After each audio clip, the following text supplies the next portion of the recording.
pense nos seus amigos ateus. Certamente você deve ter amigos Sim. ateus. Eu tenho Sim. muitos amigos ateus. Sim. Pessoas que eu amo, pessoas que eu respeito, pessoas da minha família que são ateus. Sim. A maioria dessas pessoas, se você perguntar qual o motivo, por que você não acredita em Deus? A maioria das pessoas vai responder coisas relacionadas à igreja, aos cristãos. Ah, porque só tem gente hipócrita. Ah, porque as pessoas que acreditam em Deus são assim. Ah, porque os pastores são assim. Uau. Normalmente, a crise de ateísmo moderna, ela está ligada à crise institucional. A descrença da instituição Sim. religiosa, que normalmente é associada ao cristianismo.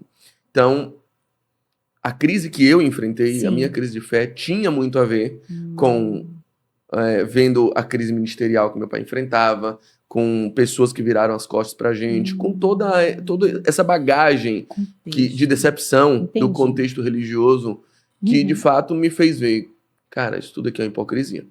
Isso tudo aqui que a gente está vendo, todo esse cenário, para mim é só um circo. E como adolescente revoltado, cheio de certezas, quando a gente é adolescente, a gente tem certeza de tudo. A gente tem plena convicção de que está certo em tudo, que sabe e domina todos os assuntos, mal da adolescência. E eu tinha plena convicção de que armaram um espetáculo para me convencer. E aquilo ali foi cada vez mais sendo sedimentado. Quando eu via também as dificuldades, eu via, puxa, sou criado numa família que meu pai entregava tudo pela igreja, tudo pela obra. Minha mãe, meu Deus do céu, quantas vezes a gente tinha que viajar deitado no ônibus, porque meu pai comprava a nossa passagem e cedia a vaga para uma ovelha que não tinha dinheiro. Uau. E a gente ia deitado. A família do pastor ia deitada e todas as outras ovelhas. E aquilo foi, puxa, olha o que a gente está recebendo agora. Olha quantas pessoas viraram as costas. Pessoas que não tinham o que comer e jantavam lá em casa, agora viraram as costas para o meu pai, viraram as costas para a gente. E chegava eu e meus irmãos, sentavam na igreja, a igreja lotada, só o nosso banco vazio. Então, foram algumas circunstâncias que disseram para mim, dentro do meu coração, que aquilo era só um circo. Então, eu precisei encontrar Jesus fora dos muros. Encontrar Jesus fora daquela redoma institucional, para entender que Jesus não era só o personagem que atuava no culto, não era só aquele rito, Jesus não era o ritual, Jesus estava além disso, Deus estava solto. Então, Muito aquilo forte, foi que me pegou de uma maneira muito, muito mais verdadeira. Hebreus 11 vai dizer que sem fé é impossível agradar a Deus. E é necessário que aquele que vá a Deus creia que ele existe e que ele é presenteador daqueles que o buscam. Tiago vai dizer, não pense que o duvidoso, que aquele que coloca em xeque a existência presente de Deus a todo momento, vai receber alguma coisa dele. Porque esse não passa de água agitada pelo vento. Uau, ele é ânimo inconstante. dobre, é inconstante. Esse aí não recebe nada. Então, Fortíssimo. só que o que é efetivamente essa fé? Por muitos anos eu fui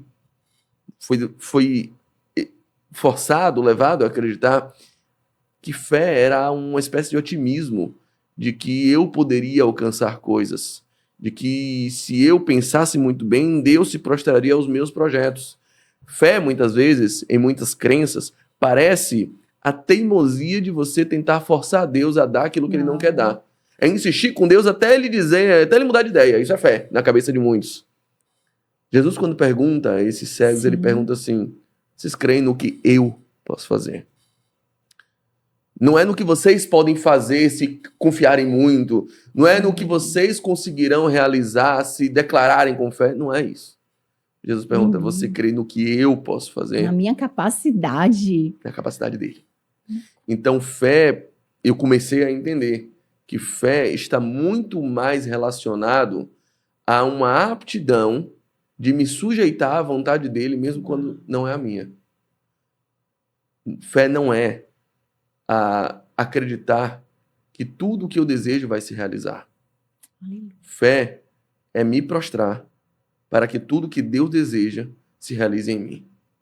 Muito bom. Fé não é a teimosia de convencer a Deus para que ele realize minha vontade, mesmo quando não é a dele. Deus não quer me aprovar em medicina, mas eu vou teimar, até ele mudar de ideia e ver que a minha ideia é melhor que a dele. Tá vendo, Deus? Medicina era bom sim, sabe?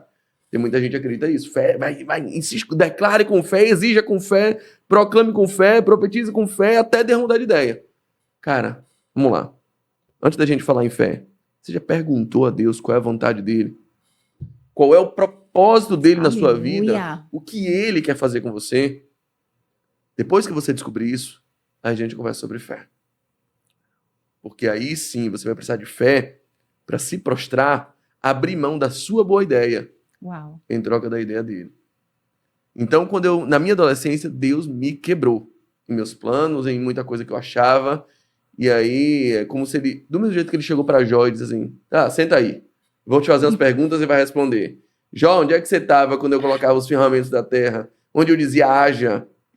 Uau. Quando você estava? Eu não lembro de ter te visto lá. Quando eu colocava tudo no seu devido lugar, quando pelo poder da minha palavra eu criava tudo aquilo que se vê, tudo aquilo que existe. Você estava lá, Jó? Eu não lembro. Porque você quer me dar aula hoje. Você acha que sabe mais que eu, Jó. O homem tá assim, né?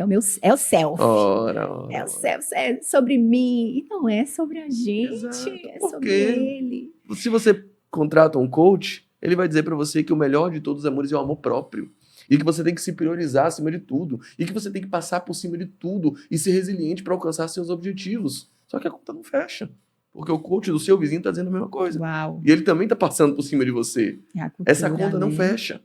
Essa ideia do alto amor sendo proclamado no topo da pirâmide, ela não fecha a conta. Enquanto isso, Jesus está dizendo: ei, não, o maior dos amores é dar a vida pelo outro, pelos amigos. Não existe amor maior que esse. O amor que prioriza o outro em detrimento de si.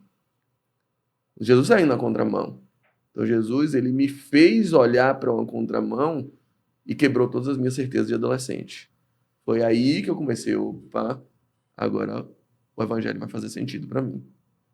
É como você falou, né? Você falou você falou de Jó. Eu acho, olha, gente, como esse podcast, esse bate-papo, eu faço, pastor, debaixo de muita consagração. Eu fico a semana toda, né, consagrando, jejuando. E assim, hoje de manhã eu falei sobre Jó com uma amiga, conversando, e ela falando: eu estou estudando o livro de Jó, Andréa, vamos estudar comigo. E aí eu comecei a falar: você leu, tá em que página? Tá? Ela falou assim: poxa, mas Jó, né, eu ainda estou no início, vem das provações, tudo. Eu falei: mas sabe, lá no final, ele diz isso. Antes, né, eu conhecia você de ouvir falar, Senhor. Mas agora eu tenho a minha própria experiência. É o que você está falando, André. Eu tive que ter a minha experiência com esse Deus. Né? Não era experiência, né, dos meus pais.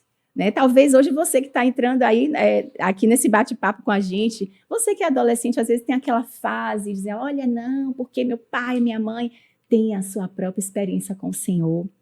Ele deseja isso, não é sobre a nossa vontade, não é sobre a sua vontade, meu irmão, é sobre ele. Tudo é para ele. Então, você está ouvindo aqui a experiência, né, do pastor Saulo dizendo que eu estava numa fase onde eu precisei ter a minha experiência, como Jó teve, sabe? Jó disse: olha, depois daquele sofrimento, então agora os meus olhos te veem. Agora eu posso dizer que eu tenho a experiência. Depois que eu passei por um vale, né, que foi a doença que eu tive, pastor, eu posso dizer assim: Senhor, né, eu só ouvia falar. Eu só ouvia falar do Senhor, né? Mas O pastor Tim Keller, só para pegar esse gancho, o pastor Tim Keller tinha uma frase que eu sempre acho que ilustra esse tipo de situação, esse tipo de experiência. sim. Ele dizia que muitas vezes a gente só percebe que Jesus é tudo que a gente precisa Uau. quando Jesus passa a ser tudo que a gente tem.